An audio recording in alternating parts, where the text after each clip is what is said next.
Sote. Naam. Upo? Nipo bwana. Naona umejituliza. Aise, karibu sana. Ndugu yangu. Kwa kweli nimekaa, kuna mambo mengine unaweza kuyavumilia, kumbe yanakaba roho. Yaani nilikuwa natamani kikao ambacho tulikuwa nacho kiishe ghafla, ili nikuletee taarifa kuwa Gisuto kaingilia katikati ya penzi lako. Kisweta, unamaanisha nini? Unajua sikuelewi. Gisuto alipewa barua na akakuelezea na ukalipuuzia.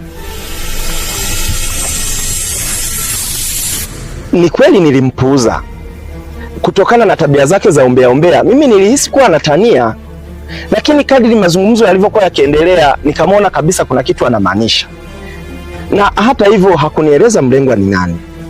Kwani wewe alikwambia ni nani anatarajia kumwoa Gift? Ndio, aliniambia Ndela ndio anategemea kumwoa Gift.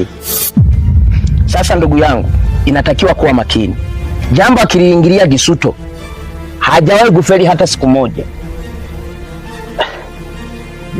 Sawa, nimekuelewa ndugu yangu. Nitajitahidi kupambana.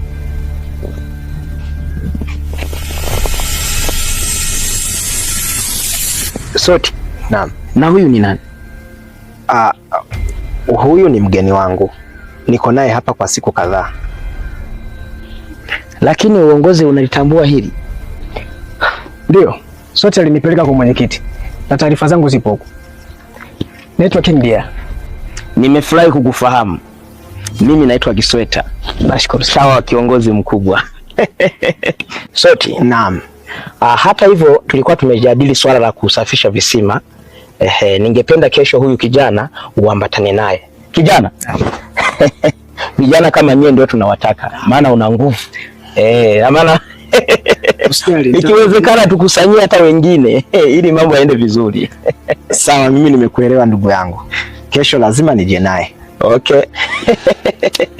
Sote. Naam. Hebu ngoja niendelee kuwasamisha.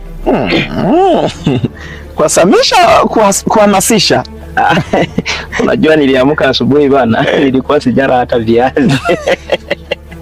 Anyway, ngoja niwaache bana. Sawa.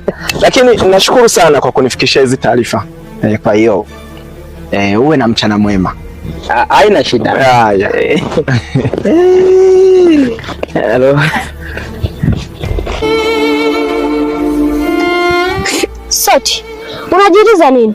Unazalia Gift unayemweza? Hilo si azi yako. Na tena mkome, ukiendelea kumfatafata, nitakufanyia kitu kibaya. Mariam, maneno yote makali hayo unayotolea wapi? Haufikiri mimi ni sawa na kaka yako? Unawezaje kunikosea adabu kiasi hiki? Ungekuwa kakaangu ningekuwa nimeshakuwa, maana kakaangu hana tabia za kishenzi kama hizo. Mariam, ni wewe kweli? Mbona unaongea maneno makali kiasi hichi na wakati wewe bado ni mtoto mdogo?